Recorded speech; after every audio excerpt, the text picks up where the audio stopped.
Quero dar as boas-vindas para você aqui em mais uma aula de Direito Tributário. Aqui sou Kelly, quero convidar você a se inscrever aqui no canal, já ativar o sininho se você ainda não está inscrito, que aí você vai receber todas as nossas aulas, tanto de teoria quanto de questões aqui que forem lançadas no nosso canal.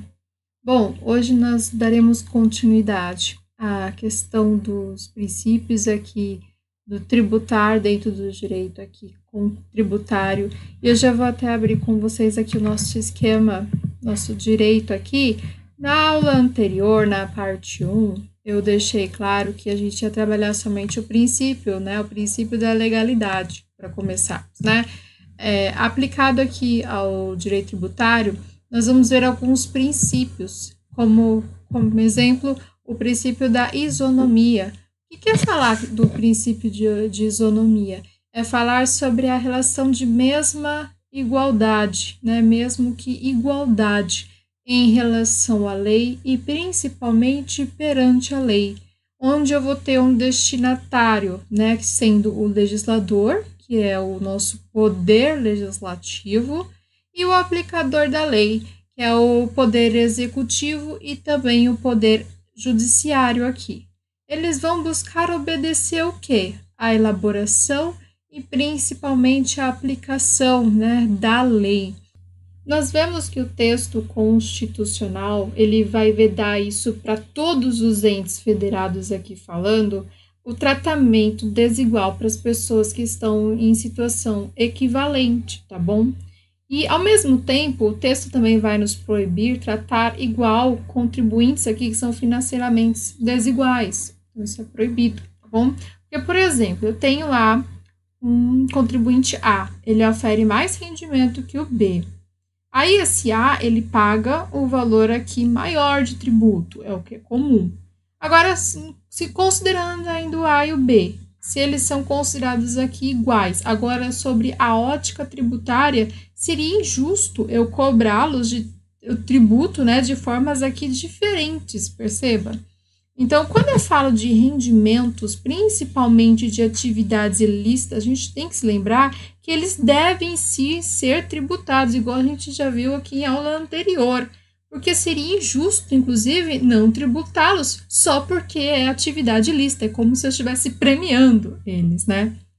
Bom, o próximo princípio que falaremos é sobre o princípio do não na verdade, que está ligado ainda ao princípio aqui da isonomia. Deixa eu até aqui pegar e ajeitar aqui o nosso mapa mental, que é o princípio da capacidade contributiva. Ele está intimamente ligado aqui ao princípio da isonomia, porque a gente está falando de ser não limitado, tá bom? A gente está buscando uma justiça na tributação.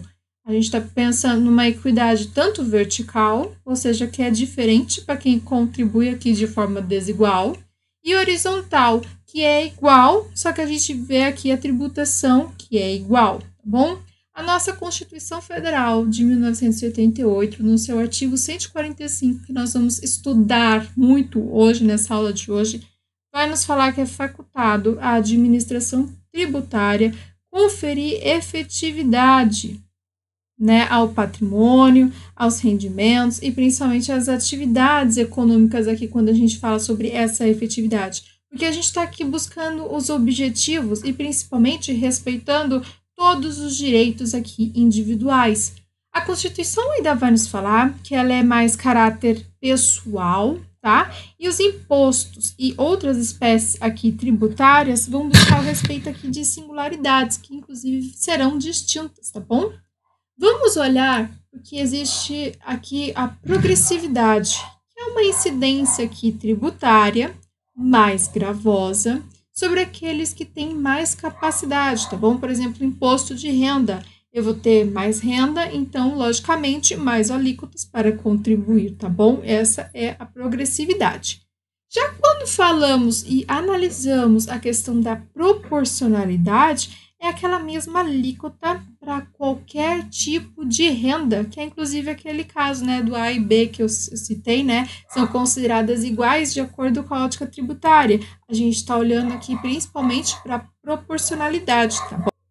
Eu vou citar aqui para fins didáticos mas só meramente didático, porque as alíquotas que eu vou mencionar aqui, elas não são na realidade aplicadas, tá bom? Então, é só um exemplo.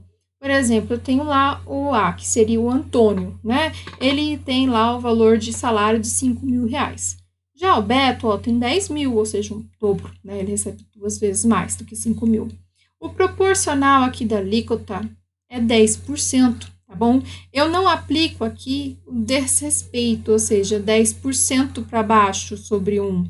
E a tributação aqui, ela também, eu vou observar que ela vai buscar aqui ser progressiva, tá? Ou seja, até olharmos 20% para o alto, tá bom? Então, tem que sempre buscar, né, essa proporcionalidade tanto para um quanto para o outro, que vai ser de 10% aqui proporcional, tá bom?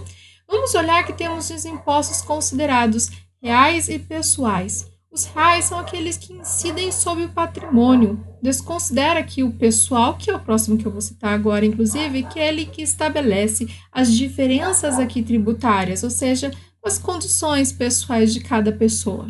Então, a progressividade, quando eu olho para ela, é somente pessoais, tá? Porque para reais não necessita. Na verdade, para pessoais vai necessitar uma norma constitucional, por exemplo, quando a gente fala sobre o imposto de renda, né? Na verdade, sobre o IPTU e principalmente sobre o ITR, tá bom? Eles que vão precisar de uma norma, inclusive, aqui para ajudar. Vamos ver sobre a súmula 656 do STF, que vai vedar a progressividade da alíquota do ITBI, tá? E outra também, a súmula 668, que vai vedar a progressividade, só que aqui no caso fiscal do IPTU, antes de estar mesmo no texto constitucional, tá bom? Porque essas duas súmulas, inclusive, a gente vai levar como corretas até os dias de hoje, tá bom? O IPTU, sabemos que são duas formas de progressividade da alíquota, tá? Guarda. A primeira, extrafiscal, onde eu vou assegurar que o cumprimento da função social, né, da propriedade urbana. Já no fiscal, né, que é a nossa segunda forma, é com base aqui ao valor do imóvel. Extrafiscal, vamos guardar que principalmente leva à razão do tempo. E o fiscal, aqui a gente vai ver que está prevista na emenda constitucional 29 de 2000, que inclusive nem havia antes, tá bom? O STF, em 2013, vai falar sobre o ITCMD, né? Ele vai alterar a progressividade aqui das alíquotas, tá? Que é um típico imposto real, o ITCMD, tá bom? Então, vem aí depois uma emenda constitucional, a emenda constitucional aqui, 132, de 2023, ainda já, na verdade, já falando sobre a reforma tributária, que vai exigir que o TCMD seja progressivo, tá? Isso, inclusive, é artigo 155 da reforma tributária, tá bom? Que é o mesmo que eu falar que vai ser um valor de quinhão, legado e principalmente de doação, tá bom? O STF, em 2016, vai falar que existe uma progressividade, principalmente aqui quando ela fala sobre o ADI 4697 e 4762. Essa progressividade aqui que ele está trazendo deve incidir sobre todas as espécies tributárias, tá bom? Quando a gente olha para a progressividade e a capacidade contributiva, eu gostaria que vocês guardassem muito isso, que são fundamentos normativos aqui do sistema tributário nacional, tá bom? Quando olhamos para o ITR, nós vamos ver que na Constituição de 88, ela deveria ter alíquotas fixadas, tá? Aqui o objetivo é para desestimular a manutenção da propriedade improdutiva, né? Então, vou ver que não havia progressividade, né, da base da área do imóvel. Veio uma lei 9.393, em 96, onde nos fala sobre as alíquotas progressivas e até em formato de tabela, tá? Eu vou ver o que? A área do imóvel, né? Maior, né? A área do imóvel mais a alíquota. É o que a gente fala da progressividade. Agora, em relação ao grau da utilização, quanto menor for o seu uso, mais alíquota eu vou pagar. Porque eu quero desestimular, inclusive, que as grandes propriedades aqui, improdutivas, fiquem atuando, né? Eu vou desestimulá-las. Depois, a gente vê ainda uma emenda constitucional número 42 de 2003, que vai me falar sobre a progressividade aqui já expressa, veja só. O ITR ainda vai ser considerado inconstitucional pela Lei 9.393 de 96, tá? Que é um entendimento aqui da Suprema Corte, onde eu vou falar sobre a irrelevância da classificação do imposto ser pessoal ou real para ser progressivo, tá bom? Portanto, a gente tem que guardar o que dessas informações todas que você está me passando aqui, Kelly? Que as súmulas, elas continuam sendo corretas, mas que hoje a progressividade alcança outras espécies tributárias também. É correto eu falar isso, ok? Quando eu olho para o IPVA, né, eu vou ver a minha emenda aqui constitucional 132 de 2023, que vai falar que ele é progressivo, tá? Porque eu vou olhar o valor do imóvel, né, os diversos fatores, seu valor, o uso, impacto ambiental. Hoje em dia a gente olha para isso, né? 2023 é recente. Porque antes a gente só olhava o quê? O tipo do carro, né? E principalmente a utilização dele. O STF vai aqui nos chamar a atenção para o valor aqui de adequação do tributo, que vai ser de acordo com a capacidade contributiva, tá? Porque a gente vai poder ter alteração das alíquotas e principalmente pensar no escalonamento das bases de cálculo, tá bom? A base de cálculo, falando em base de cálculo do IPTU, o valor venal, ele é o valor de comercialização, ou seja, aquele valor que é à vista, condições normais do mercado, né? A gente vai ver o tamanho do terreno, a localização dele, a área que foi construída, o tipo de acabamento, porque a gente vai ter, inclusive, vários critérios para poder pensar nesse valor venal, né? O tipo de construção, se ele ainda é precário, popular, médio, fino, de luxo, tudo isso vai influenciar, porque quanto mais padrão, eu vou ter um aumento aqui para escalonar a minha base de cálculo. Isso acontece, tá bom? Muito importante a gente ver. O tributo, quando a gente vai pensar no cálculo dele, a gente faz como? A base de cálculo vezes a alíquota, né? A multiplicação entre o da base de cálculo e a alíquota. Então, ela vai me mensurar aqui a frivolidade, né? A essencialidade desse bem na minha vida. Então, pensar em capacidade contributiva é eu pensar na aplicação de diferentes alíquotas e pensar também no escalonamento da base de cálculo, né? Porque eles dois serão a minha mensuração aqui para a capacidade contributiva, tá bom? Muito importante eu pensar nisso. O artigo 145, como eu disse, a gente vai estudar muito hoje. Ele vai nos falar sobre principalmente os poderes da administração tributária, que quer aplicar aqui a capacidade contributiva de um modo aqui efetivo, onde eu vou facultar, inclusive, identificar o patrimônio, os rendimentos e principalmente a atividade econômica aqui do contribuinte. Porém, esses poderes aqui, eles não são ilimitados, tá? Eles vão buscar respeitar os direitos individuais, ou seja, a lei, tá bom? Essa foi a questão aqui do nosso princípio da capacidade contributiva. Mas a gente vai ver agora a jurisprudência dentro dessa isonomia. A gente vai ver o que vai ferir e o que não vai ferir, tá bom? Vai ferir se eu tiver uma discriminação sobre a base, função ou ocupação. Por exemplo, eu tenho uma isenção de IPTU de um funcionário público. Não pode, vai ferir o artigo 150, inclusive, que quando a gente tem a distinção devido a uma ocupação profissional. Não existe isso, tá? Houve uma tentativa de lei complementar estadual, inclusive do Ministério Público. Foi constitucional aqui, inclusive para a gente poder analisar como exemplo, tá bom? Outro modo para que não vai ferir agora é o tratamento desigual.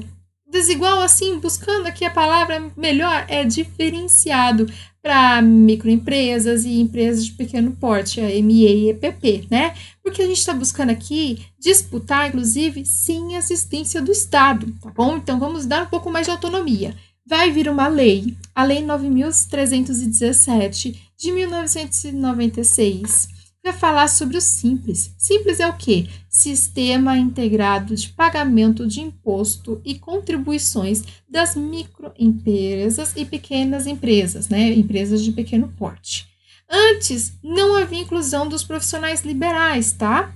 Porém, hoje, com a Lei Complementar 147, já de 2014, veja só, é recente, 2014, os profissionais liberais podem também optar pelo Simples Nacional, tá bom? Olha outro exemplo para não ferir aqui. Uma lei que vai estimular a contratação de empregados com determinadas características. Para o que conseguirmos ainda incentivos fiscais? Por exemplo, eu quero contratar pessoas com mais de 40 anos, né? Não tem um suporte garantido para eles, né? São considerados até velhos, né? Para poder trabalhar. Bom, não vai ferir também o quê? Sobrecarga imposta de bancos comerciais, ou até mesmo entidades financeiras, tá bom? Quando eu for referir a contribuição previdenciária sobre a folha do salário.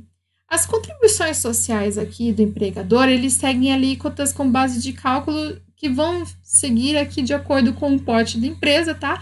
E principalmente a condição estrutural do mercado do trabalho. Então, é comum, não vai ferir, tá bom?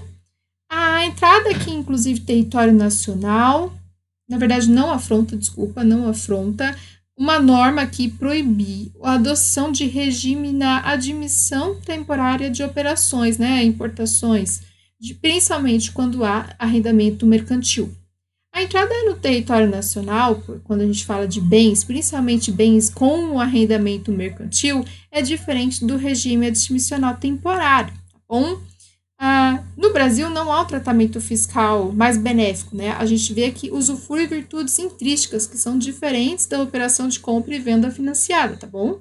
Então, temos lá a Lei 6.099 de 74, que vai falar que um bem locado existe a obrigação aqui de pagamentos de parcelas, tá? Isso quando é um arrendamento mercantil, tá bom? É como se fosse um bem locado, bem aqui entre aspas, tá bom?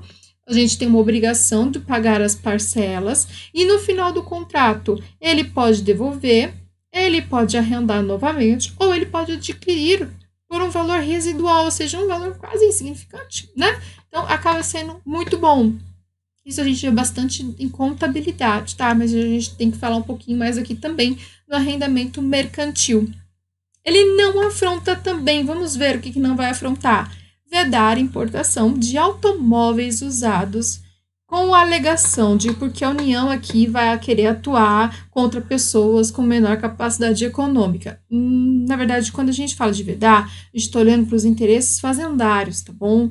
Porque a gente busca assim, um controle de comércio exterior ao Ministério da Fazenda, tá bom? Não é porque vai ser contra pessoas com menor contribuição, tá bom? Menor possibilidade de comprar, né?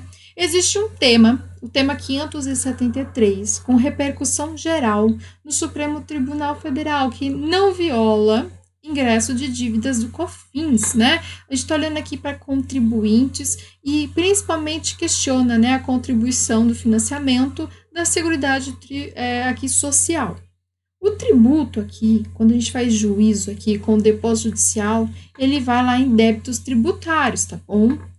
Nós temos a portaria 655 de 93, que vai falar que o contribuinte com débitos em COFINS parcela até 80 vezes mensais. Olha só que legal. Porém, isso não vai ser possível se a parcela, né, houver, né, se o bonito já tiver feito um objeto em depósito judicial, que é esse, né, depósito judicial de débitos tributários, tá? Não vai valer isso, tá bom? Essa portaria aqui. Se não tiver nenhum objeto judicial, aí vale, o contribuinte pode até parcelar em 80 vezes. Nossa, bem legal isso aqui, né? A razão de ação judicial contra os depósitos aqui de débitos tributários, aqui quando a gente olha, guarda, é constitucional, tá bom? Bom, olharmos aqui para a capacidade contributiva e principalmente o sigilo bancário, a gente vai ver que faculta-se aqui para a administração tributária conferir a efetividade, né? Ou seja, a gente vê que os objetivos aqui são identificar quem? Os patrimônios, rendimentos e atividades. Claro, respeitando aqui os direitos individuais, tá bom? A administração aqui, a gente está chamando de autoridades e principalmente de agentes fiscais tributários, tá bom? Isso é muito importante. Porque são eles que vão examinar as informações bancárias do contribuinte, independente aqui de ordem judicial, tá? Eu vou precisar o quê na hora? De um processo administrativo aqui instaurado ou até mesmo de um procedimento fiscal aqui que já esteja em curso. Foi parar no judiciário isso antes. Vamos ver porque que isso hoje é possível, né? Sem que tenha, né, ordem judicial. Antes, eles falavam assim, bom, vamos olhar para os interesses arrecadatórios, né? Então, vou suprir aqui os direitos individuais, ou seja, aquela questão da intimidade, da vida privada, né? Aí vem 2016, a lei aqui complementar, 105 de 2000, inclusive 2001, né? Que já falava de não resultar a quebra do sigilo bancário. Ou seja, eu faço aquela transferência do sigilo bancário somente para o fiscal, ou seja, vou proteger o acesso de terceiros, tá? Então, eu transfiro do banco ao fisco, ou seja, preserva aqui sigilos de dados, tá bom? Não ofende a Constituição Federal, não esqueça disso, tá bom? Muito tranquilo em relação a isso, então existe sim uma capacidade aqui da contributiva e sigilo bancário, é possível sim o fisco acessar, tá bom? O princípio agora que olharemos é o princípio do não confisco, vamos entender ele. A Constituição Federal vai proteger a tributação com efeito confiscatório, que é diferente do confisco em si, vamos ver, ó. Confiscar bens é igual a aplicar pena, né? A gente vê perdimentos de bens aqui, principalmente dos contribuintes, né? A perda de bens, a gente vê que é uma punição. O tributo não pode ser confiscatório, lembra? Não constitui sanção por ato ilícito, inclusive. A tributação aqui que falamos com efeitos confiscatórios, eles têm uma sobrecarga aqui de tributos, né? Que é igual a punição. Mas o Estado vai absorver boa parte da riqueza gerada pelo contribuinte, tá bom?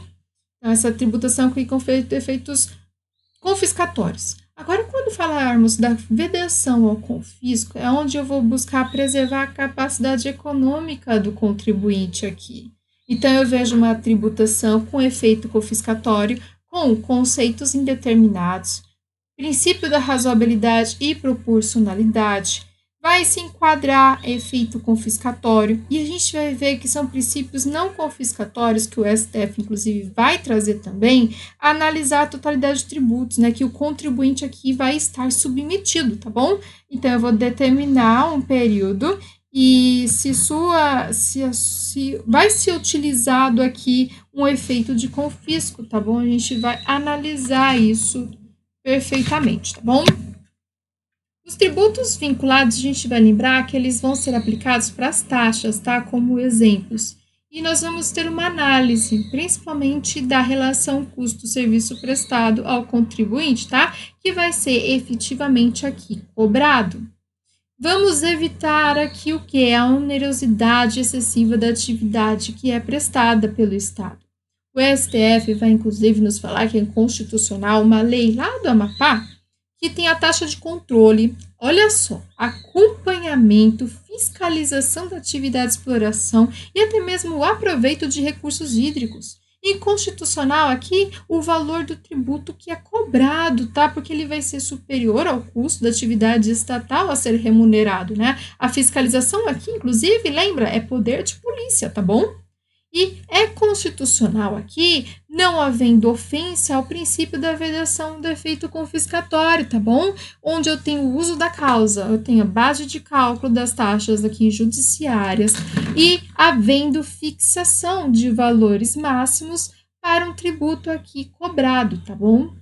Não vai ser tributo, não é tributo o quê? Multas tributárias, tá? Mas elas estão sujeitas ao princípio do não confisco, tá? Isso o STF vai nos falar. Nós encontraremos o limite de multa em relação ao valor do tributo, tá? Se ele for multa punitiva, é 100%, tá? Do valor do tributo, é o limite. E moratória, o limite é de 20% do valor do tributo, tá bom? Há um caso aqui de constitucionalidade para observarmos sobre a aplicação de multas de 300% ao contribuinte, né, quando ele descumprir a legislação tributária, tá bom? Agora, o princípio do não confisco, a gente vai ver que ele vai atenuar, inclusive, tratamento específico a certos tributos extrafiscais, por exemplo, quando a gente quer o controle, vai se elevar as alíquotas, né, como é o caso do IPI, aos cigarros, né, que ele quer o quê? Que as pessoas evitem fumar, então vai aplicar lá 300%, né. Partimos agora para o princípio da anterioridade, né, e retroatividade também irei falar aqui, né. Vamos partir primeiro aqui da anterioridade, que são dois tipos, tá? Começaremos com aqui, primeiro entendendo o que são esses princípios, né. O Estado democrático de direito, que nós já estamos entendendo melhor, ele tem princípios. né? Que vão proteger quem? Os particulares. Contra quem? Os excessos do poder do Estado. Esses princípios aqui, eles vão dar estabilidade para as nossas relações. Vai tudo em encontro ao princípio de segurança jurídica, né? Que vai ter a garantia, a certeza de que haverá consequência dos atos, né? Proteger os particulares aqui é sobre proteger contra as alterações repetidas, né? Aqueles prejuízos que são inesperados ao nosso patrimônio, né? Então, a Constituição Federal vai falar o quê? Os princípios, eles vão evitar e até mesmo reduzir aqui que as alterações sejam bruscas, né? E que vá prejudicar o contribuinte. Então, quando a gente parar agora, principalmente para olhar esse princípio aqui da anterioridade anual, que é a mesma coisa que eu falar exercício, anterioridade geral, anterioridade comum, eu vou olhar para o exercício financeiro primeiro, tá bom? Então, exercício financeiro a gente sabe que é de 1º de janeiro a 31 de dezembro. Se você não sabia, agora você sabe. Então, vamos lá, esse também é o ano civil, tá? Esse é o ano civil, 1º de janeiro a 31 de dezembro. Guarda aí.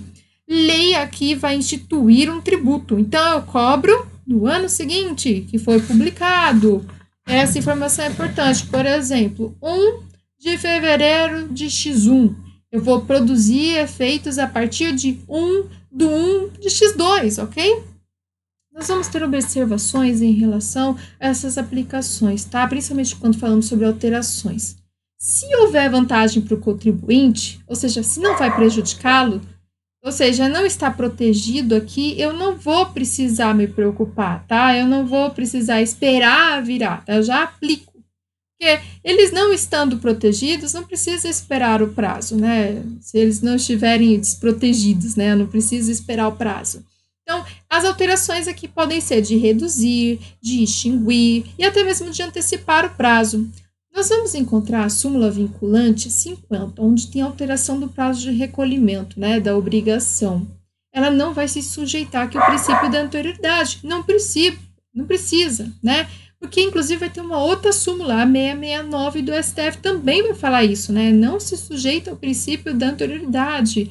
Ou seja, o prazo de recolhimento ser alterado, né? Ele é pacífico aqui, inclusive, quando a gente olha para essas duas súmulas. Quando olhamos para a atualização do valor monetário de um tributo, não constitui aqui majoração, tá? Guarde essa informação. Momento Jabá Time para você que ama a papelaria fofa, precisa renovar aí seu estoque, canetas, papéis, estojo, cadernos personalizados, você encontra com a gente. Na descrição do vídeo você vai ter um link que você terá acesso a materiais que nós temos aqui e muitos outros tipos também para você poder escolher e acessar. Claro, estudante aqui conosco tem a opção de ter cupom de frete grátis. Corre e não perca mais essa chance. Então, vai alterar o prazo do recolhimento, uma atualização monetária. Eu vou estar também aqui junto com a exceção aqui do princípio da legalidade, tá bom? Quando olhamos para a revogação da isenção anterior concedida, é diferente da majoração do tributo, porque revogação ele vai produzir os efeitos imediatamente, tá? E quando eu falei aqui da isenção anterior concedida diferente, né, é a mesma coisa que eu falar não equipara a majoração do tributo, tá? Inclusive, não sujeita aqui o princípio da anterioridade. Antes, o não configuraria a majoração de tributo, tá? Cuidado com isso. Hoje, a redução do benefício fiscal, ou seja, o aumento indireto do tributo, é aplicado sim o princípio de anterioridade. Então, reduziu o benefício fiscal, aumentou indiretamente o tributo, aplica-se o princípio da anterioridade. O nosso CTN maravilhoso vai nos dizer no artigo 104 sobre a revogação de isenções, né? O primeiro dia do exercício seguinte, a gente vai encontrar impostos aqui sobre patrimônio e principalmente de renda, no intuito aqui de instituir ou majorar. Novas hipóteses de incidência também entram aqui, e principalmente para extinguir ou reduzir, né, isenções, exceto se for mais favorável ao contribuinte. Lembra? Contribuinte favorável já aplica logo no dia seguinte, tá bom? Igual eu falei lá em cima, tá? Porque vão trazer vantagens, né? Eles não estarão desprotegidos. O CTN vai nos falar algo bem simples, ó. Para impostos sobre patrimônio e renda, tá? É a aplicação. Já a Constituição Federal vai falar sobre a aplicação de tributos geral. O CTN vai nos falar que vai entrar a partir da entrada em vigor da lei. a Constituição vai nos falar sobre a eficácia da lei. Então, a gente vê as diferenças aqui do CTN para a Constituição Federal, tá? O CTN, ainda no 104, vai nos falar que da revogação, redução e isenção vai sempre obedecer o princípio aqui da anterioridade, né? E vai buscar restringir apenas, né? Não para o STF, tá bom? Mas vai restringir apenas o patrimônio e a renda. O artigo 178 do CTN vai nos falar sobre a revogação de isenções onerosas, né? Onde teremos prazo incerto para determinadas condições, tá? E isenção são irrevogáveis, tá? Anterioridade é diferente de anualidade, tá bom? Não existe na Constituição Federal anualidade. E precisa de uma prévia autorização orçamentária para sua cobrança, tá bom? Guarda aí.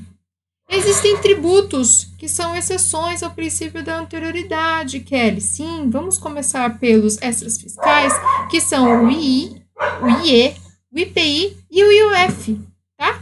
Existe também os impostos extraordinários de guerra, que são os empréstimos também compulsórios, né? Tem um caráter aqui de urgência, tá bom? Guarda isso. Existem contribuições de financiamento também à Seguridade Social e o ICMS combustível ou o CID combustível também, como aqui a gente vai observar na redução e restabelecimento apenas deles, né? Os extras fiscais aqui que eu tô falando para vocês, ele tem plena eficácia para seus fins, tá? O extraordinário de guerra e aqui também quando a gente olha para a Seguridade, não, empréstimo compulsório aqui, são excluídos aqui na aplicação por causa da situação que é urgente, tá bom? A Seguridade Social, eles são sujeitos apenas à noventena. Olha só, guarda aí, somente noventenas são sujeitos. E o ICMS e o CID, combustíveis, eles estão aqui na redução e restabelecimento. Lembra que eu falei? A majoração aqui, principalmente das alíquotas, tá bom? Essa aqui foram as exceções, né, ao princípio da anterioridade, ou seja, não precisa, né, esperar aqui o princípio da anterioridade, tá? Vamos para o princípio da nonagesimal, princípio da noventena, anterioridade nonagesimal, né? A gente vai ver que ela também é chamada de privilegiada, qualificada e principalmente mitigada, tá? Cobra-se apenas 90 dias depois da sua publicação, tá bom? É diferente se eu falar 3 meses, né? Falar 3 meses é pegadinha, tá? Tem que ser 90 dias, tá? Porque tem mês que tem 30, tem 31, tem mês que tem 28, cuidado com isso. Então, eu vou ver aqui para instituição e principalmente majoração, onde eu tenho uma contribuição aqui para financiamento, apenas noventena, e tem uma única hipótese, né? Na Constituição de 88, né? Então, contribuições para financiamentos da Seguridade Social, tá?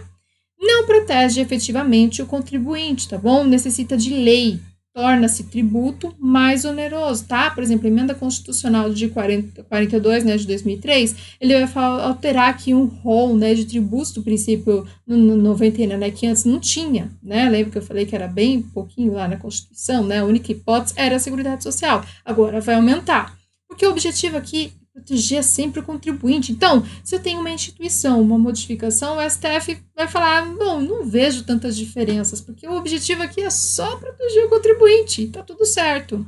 O princípio anterioridade mínima é quando a gente vê que apenas contribuintes aqui da Seguridade Social é que tem, né, essa caráter de princípio da anterioridade especial. A regra que a gente deve levar para casa aqui é que a anterioridade nonagesimal aplica-se junto com a anterioridade anual, tá? Ou seja, publica-se lei, observa esses 2 princípios, aquele que tiver maior prazo, a gente leva para casa. Por exemplo, tem o fim do ano X1. Prevalece a anterioridade nonagesimal. Se, por exemplo, vier uma lei que, inclusive, me fale que é aplicada a partir de 1º de novembro, eu sigo o quê? 90 dias, tá? Não só o virado do ano, tá? Então, eu vejo aqui, se uma prorrogação de uma alíquota aplicada antes não está sujeita a prazo nonagesimal, não vai ter surpresa, tá? Porque a gente já estava esperando, tá? Essa prorrogação, a alíquota já estava sendo aplicada antes, só prorrogou. Não houve nenhuma surpresa, a gente já sabia que ela estava rolando. Vamos olhar para as exceções aqui do princípio da noventena. O II, o IE e o F são os únicos extras fiscais, porque quando eu olho o IPI, ele é sujeito à noventena. Pois é. O imposto extraordinário de guerra e empréstimo compulsório, eles têm caráter urgente. O imposto de renda, ele é o oposto do IPI, guarda aí, porque eles apenas para princípio da anterioridade. O IPTU e o IPVA aqui, eles levam em base a fixação da base de cálculo, né, que vai facilitar, inclusive, que os entes alterem. E o IBS, né, que chega como uma novidade aqui, inclusive, atenção, porque é tema novíssimo, fresquíssimo para as provas atuais, né? A reforma tributária, emenda constitucional 132 de 2023, vai falar sobre fixar, né? Está fixada no ano anterior ao de sua vigência, tá bom? Isso vai ser o IBS. A contribuição de melhoria aqui é o nosso caso que ele vai estar sujeito à anterioridade e à noventena. Por exemplo, aqui uma lei instituidora, por exemplo, foi instituída em 15 de novembro. Ele vai aguardar 90 dias mais o prazo aqui, tá bom? Maior prazo aqui que eu vou levar em consideração, não só virado do ano, porque senão virado do ano não tem os 90 dias exatamente, então eu vou esperar 90 dias, por mais que já tenha virado o ano, tá bom? Bom, medidas provisórias é o que eu gostaria de falar com vocês muito agora, porque a gente também vai comparar com o princípio da anterioridade e da noventena, tá? Medidas provisórias, vamos lembrar que são atos normativos com força de lei, que vai querer o quê? Instituir tributos, tanto de urgência quanto de relevância, tá? Então, existe uma instituição, uma majoração aqui de impostos, que busca o efeito do exercício seguinte, né? Convertido em lei até o último dia daquele editado. Então, a regra aqui é impostos, tá bom? Guarda aí. Deixa eu ver aqui. As exceções são o imposto de II, IE, IOF, IPI e EG, tá? Que é o extraordinário de guerra. Bom, primeiro, a emenda constitucional 32 de 2001, ele vai falar que a medida aqui provisória, ela vai ter vigência de 60 dias, tá? Prorroga mais 60. Mas observe que o princípio da anterioridade e noventeira vai que instituição, majoração, a gente tem que lembrar exceções, né? Impostos II, IE, IPI, IOF e IEG produzem efeitos do exercício financeiro seguinte, tá? Então, eu vou olhar para a medida provisória com uma exigência aqui restrita, tá? Porque eu vou, inclusive, fazer a força da convenção e lei antes de produzir os efeitos aqui do ano seguinte. O ITR, a gente vai ver que ele é além da anterioridade, né? Porque é convertido lei até o último, né, dia da medida provisória editada, né? Então, ele vai além da anterioridade e da noventena. Já o ICMS comum, tá? Não aquele de combustível, ele vai olhar para o princípio da anterioridade anual e nonagesimal. Por exemplo, eu vou ter lá uma medida provisória estadual do ICMS. Ele vai majorar uma alíquota aqui de imposto, novembro de 2014. Ele vai ter uma conversão para medida provisória. Veja só, conversão de medida provisória só em janeiro de 2015. A medida provisória vai produzir efeitos na noventena, né, que é a regra, ou seja, 90 dias, ou seja, ainda em 2015. Porém, somente produz efeitos por causa da conversão, né, que aconteceu em janeiro. Em 1º de janeiro de 2016, olha só, não foi convertida a medida provisória em até 31 de 12, né, de 2014. Foi só lá em 2015 a conversão, né? Então, o STF vai nos falar o quê? Que o termo inicial da contagem do prazo nonagesimal, inclusive, a gente vai ter que levar em consideração a majoração das contribuições especiais, né? Por exemplo, a Seguridade Social para as medidas provisórias, onde, após 90 dias, a medida provisória vai produzir efeitos, né, por 30 dias.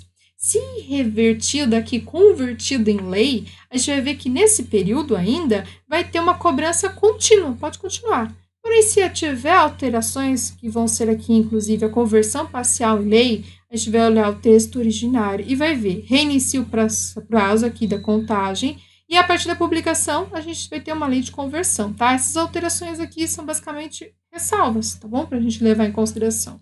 Porque o certo é a gente ver o período normal. A medida provisória, ela é reiterada no Congresso Nacional, tá? Ou ela perde eficácia no prazo de 120 dias, né? A medida provisória, ela vai deixar de ser cobrada, né? Ela deixa de ser cobrada. Mas o Congresso Nacional vai falar o quê? Vai disciplinar as relações jurídicas, né? Principalmente gerados 30 dias de cobrança do tributo, tá bom? Ele vai ainda disciplinar relações jurídicas, né? Um decreto, né, legislativo. Ainda o Congresso Nacional, nesse caso, vai decidir se haverá devolução aqui dos valores que já foram pagos ou se não vai devolver nada, tá bom? Se não acontecer nada em 60 dias, o que acontece, Kelly? Após a rejeição ou a perda de eficácia, os valores pagos serão mantidos, tá? O que foi disposto lá na medida provisória, tá bom? Esse aqui é o nosso princípio que a gente tem que levar para casa sobre as medidas aqui provisórias, tá bom?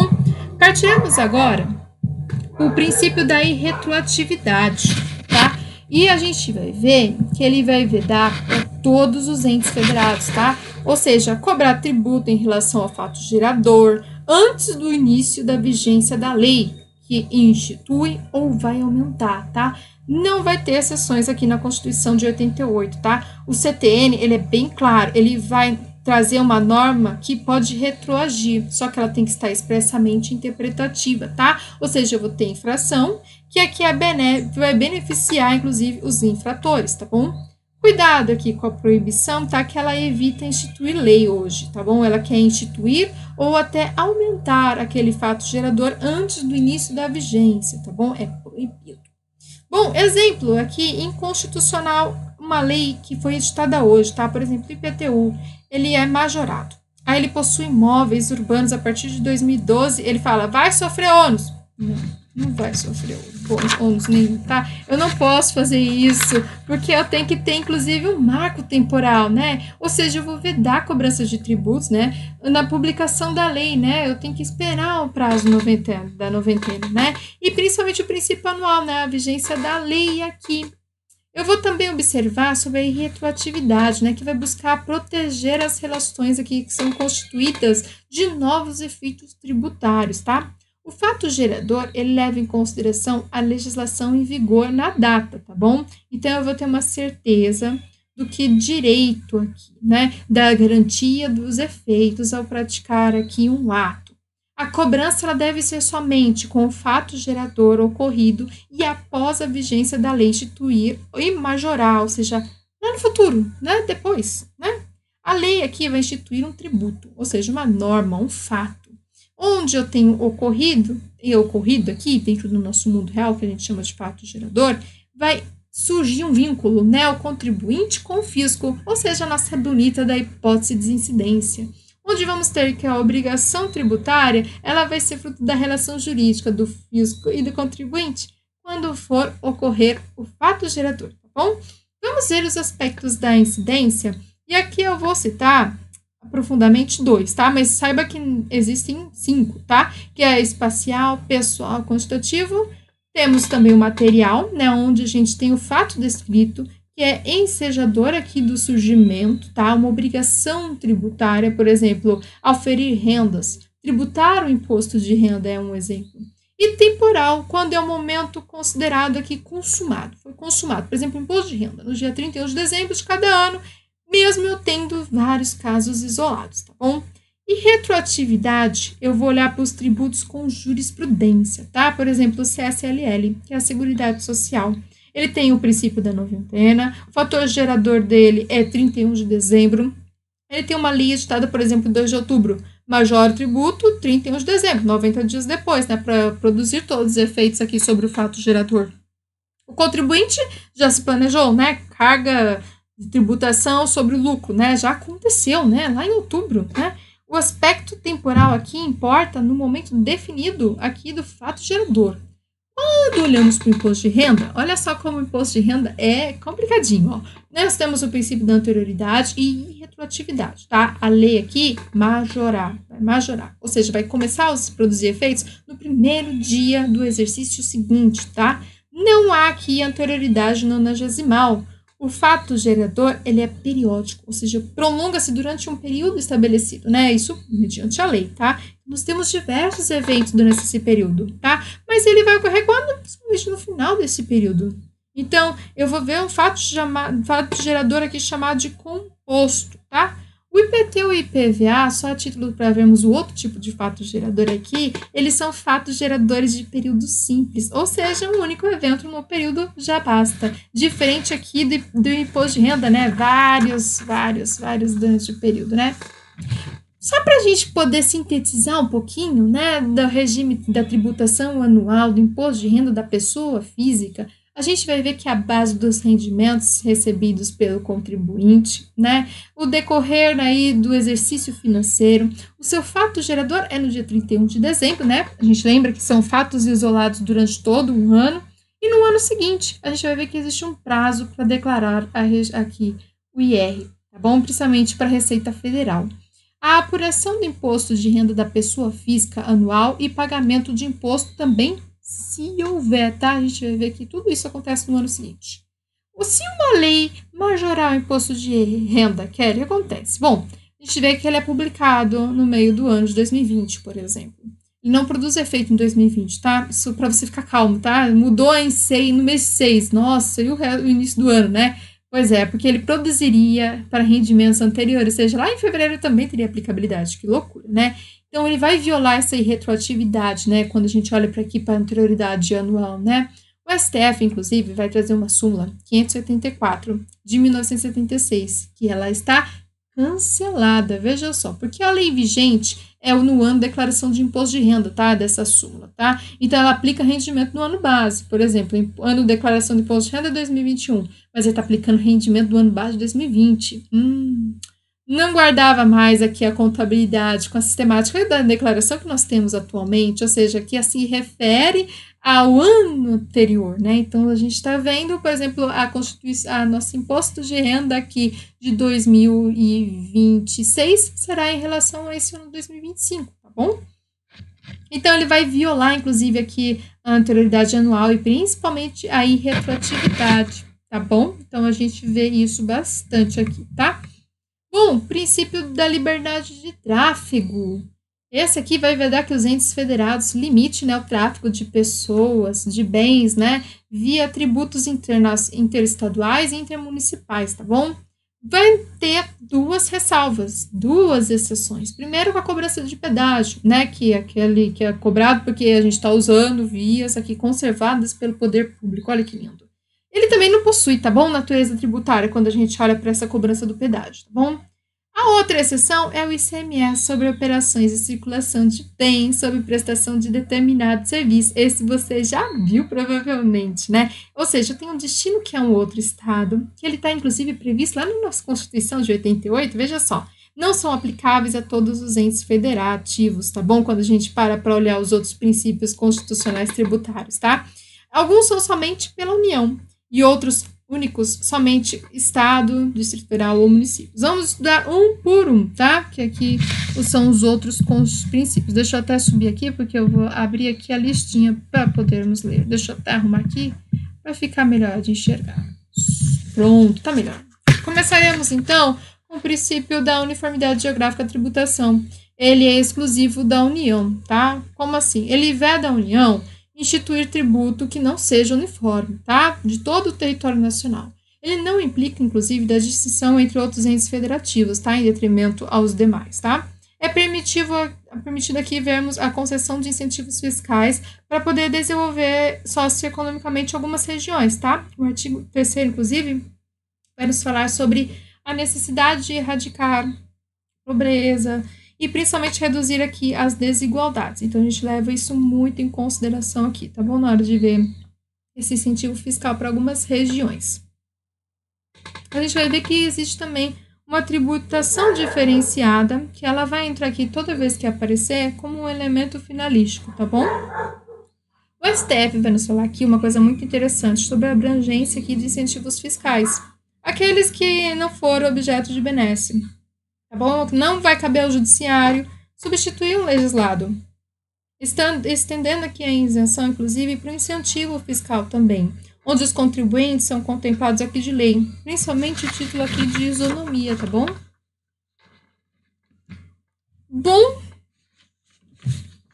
continuar aqui sobre o próximo princípio da uniformidade da tributação de renda. Também tem uniformidade aqui da tributação de renda, tá? Onde eu vou vedar a União, também olhando para a União, tributar renda de obrigações da dívida pública de demais entes, tá? Então, eu falo aqui de remuneração e principalmente proventos de respectivos aqui agentes, né? A remuneração aqui que eu estou olhando, principalmente, é quando eu olho para os públicos, né? De níveis superiores aqui, onde eu quero fixar obrigações para esses agentes, né? tão complicado. Onde eu vejo o uniforme, sem privilegiar, né, seu ente de instituir, né, que é a União.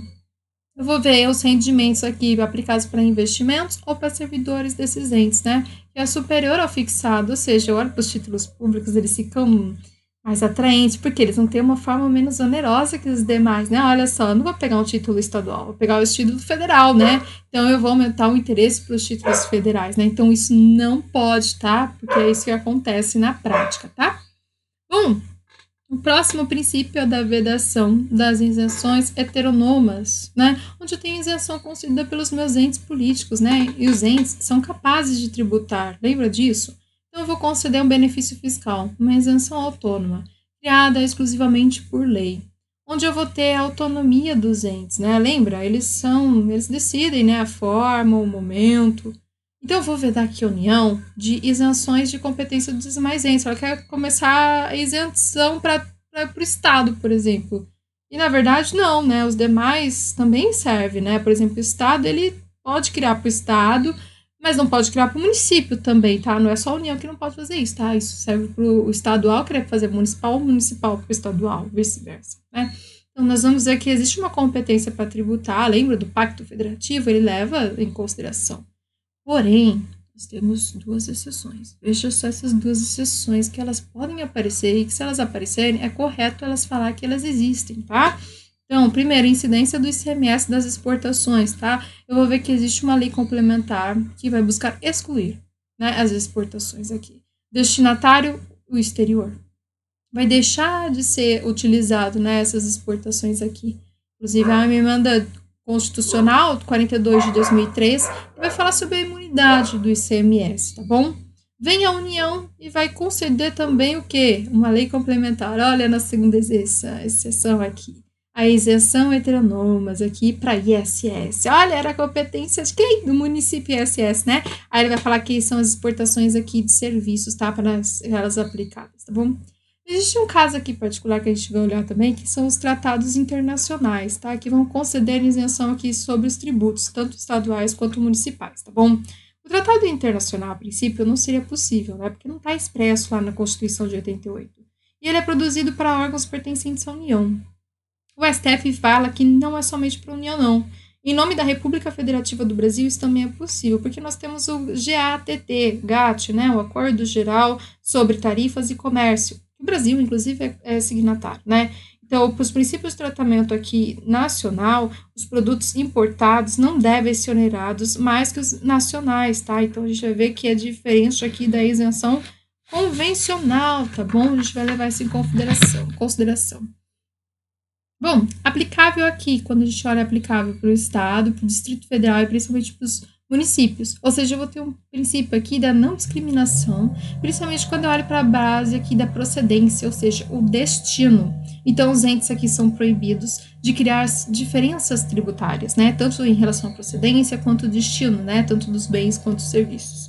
Então, eu vou buscar tratar igual os produtos, né? Sejam importados ou nacionais. Isso é o que o GATT, inclusive, no seu artigo 152, nos fala, né? Vou tratar os produtos iguais e, se eu for diferenciar, é a distinção aqui da base da procedência, tá? Cuidado com isso. E o caso aqui de aplicar, eu vou ver os que circulam em diferentes estados e também municípios, tá bom? A União vai poder fazer a distinção entre regiões, tá? Por meio de incentivos fiscais, tá? Buscando o quê? Somente o equilíbrio, desenvolvimento econômico aqui, tá bom? A gente vai buscar, inclusive, muito isso da União. Vamos para o princípio, então, agora da transparência tributária, onde eu tenho uma lei, tá? A lei vai falar medidas para os consumidores, que vai, inclusive, esclarecer os impostos ali que estão incidentes, que está aparecendo nas mercadorias e serviços por eles comprados, né? Então, eu vou lá ter uma carga tributária resultante de incidência de impostos. Eles vão aparecer. Então, existe uma norma aqui direcionada para o legislador ordinário. Vai aparecer na Lei 12.741 de 2012. Na Constituição Federal também vai estar expresso. O Código de Defesa do Consumidor também vai nos falar sobre isso, tá? Porque no cupom fiscal você pode observar que aparece lá um montante de tributos que foi da operação toda, né? Por causa desse princípio aqui de transparência tributária, tá? Já o princípio da segurança jurídica é quando a gente propaga o sentimento aqui de previsibilidade, né, dos efeitos jurídicos, onde temos uma regulação, inclusive, da conduta. Na Constituição Federal, ele está lá expresso, né, como consequência jurídica pelos atos praticados. Por exemplo, eu vou vender uma casa, eu sei qual que foi a alíquota do imposto de renda, qual que foi o capital, eu olho o valor do imóvel adquirido, comparo com o valor que foi vendido, né? Eu sei que vai existir uma certeza do direito, né? A legalidade, retroatividade e anterioridade. Vou ver também que existe intangibilidade das posições jurídicas, né? O direito aqui adquirido dentro do ato jurídico perfeito. Que existe, inclusive, aqui a estabilidade de situações jurídicas, né? Decadência, prescrição, se extingue, né? Aqui o aquisitivo, né? Existe aqui sobre a confiança do tráfego jurídico, né? A boa-fé, a transparência, né? Confiança e principalmente o devido processo aqui legal que nos dá maior confiança, tá bom? Bom, por fim, chegamos aqui no Sistema Tributário Nacional, na nossa aula aqui imensa que é hoje, né? Bom, o Sistema Tributário Nacional vai nos mostrar alguns princípios dentro dele. Então, a gente vai ver que existe o princípio da simplicidade, ou seja, simples mesmo, para que eu entenda como foi feita a apuração, como é feito o recolhimento, como é que eu devo interpretar a legislação, né? A simplicidade, inclusive, aqui é para as obrigações tributárias acessórias, que elas sejam mais fáceis de ser entendidas por todos, tá? Vamos ver o princípio da transparência também, que é aquela da percepção que o contribuinte vai ter sobre a sua carga tributária. A princípio aqui também da justiça tributária, onde a capacidade de contributiva, ela vai adequar, né, tanto para a carga como a condição econômica da pessoa, né, e eu vou retirar, sim, quando não houver capacidade financeira, tá, do contribuinte. Inclusive, aqui sobre a imposição de tributos, a gente vai lembrar, né, na verdade, sobre os deveres do Estado e os direitos do contribuinte. Por exemplo, é dever que eu entregue um serviço de saúde, no sistema básico de saúde, né, que também que nós temos o SUS, né, ele vai funcionar aqui. Temos o princípio da cooperação, né, que são aliadas aos direitos e principalmente às necessidades aqui dos contribuintes. Temos os princípios de defesa do meio ambiente, onde temos a tributação extrafiscal para a sua preservação. A tributação aqui sobre o consumo, ela gera uma tributação aqui que é regressiva, tá? A gente olha para o valor do tributo, olha que determinada mercadoria vai ter um impacto maior nos rendimentos de uma pessoa menos favorecida. Então, a gente busca aqui atenuar esses efeitos aqui regressivos, tá bom, meu povo? Espero que, inclusive, essa aula tenha sido maravilhosa. Deixa aqui a chuva de likes nesse conteúdo. Se inscreve aqui no canal se você ainda não está inscrito. Nos vemos na próxima aula. Tchau, tchau!